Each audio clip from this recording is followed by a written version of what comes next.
আসসালামু আলাইকুম আরহামতুল্লাহ। সিলেট বোর্ড 2019 সালের কানেক্টরস অ্যান্সার করা হবে আজকের এই ভিডিওতে।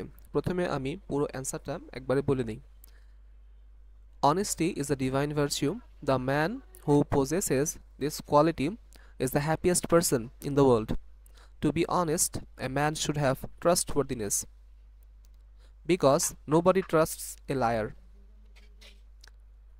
Besides, Allah helps the honest people. So, children should be taught honesty from the very beginning of life. Moreover, they should be taught discipline too. আচ্ছা, এবার ব্যাখ্যায় আসি। ডিভাইন স্বর্গীয়, ভার্চু গুণ, পোজেস দখলে রাখা, আয়ত্তে রাখা, কোয়ালিটি গুণ, হ্যাপিয়েস্ট সবচেয়ে সুখী, ট্রাস্টওয়ার্দিনেস বিশ্বাসযোগ্যতা, তারপরে কি আছে, টট শিক্ষা দেয়া, বিগিনিং শুরু, ডিসিপ্লিন শৃঙ্খলা। Honesty is the divine virtue, সততা একটি স্বর্গীয় গুণ, মহৎ গুণ। দ্য ম্যান যেই ব্যক্তি, এর নাম্বার অ্যান্সার হবে who. The man who possesses this quality, যেই ব্যক্তির এই গুণটা আছে। পজেস মানে দখলে রাখা, আয়ত্তে রাখা। The man who possesses this quality, যেই ব্যক্তির এই গুণটা আছে, is the happiest person in the world, সে এই দুনিয়ার সবচেয়ে সুখী ব্যক্তি। টু বি অনেস্ট, সৎ হওয়ার জন্য, এ ম্যান শুড হ্যাভ ট্রাস্টওয়ার্দিনেস, সৎ হওয়ার জন্য একজন ব্যক্তির বিশ্বাসযোগ্যতা থাকতে হবে, যে না, ওকে আমি বিশ্বাস করতে পারি। আচ্ছা, B number answer. B number আমরা অ্যান্সার লিখবো বিকজ, BECAUSE, বিকজ।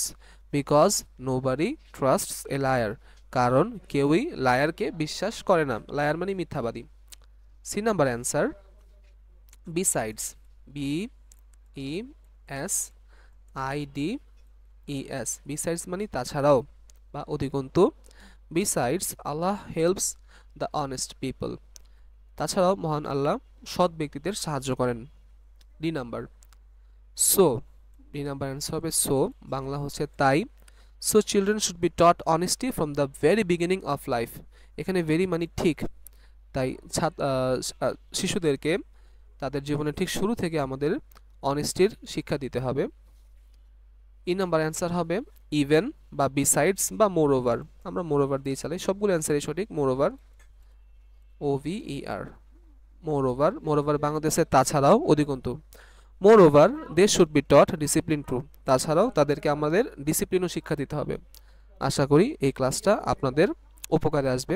সবাইকে ধন্যবাদ। আসসালামু আলাইকুম।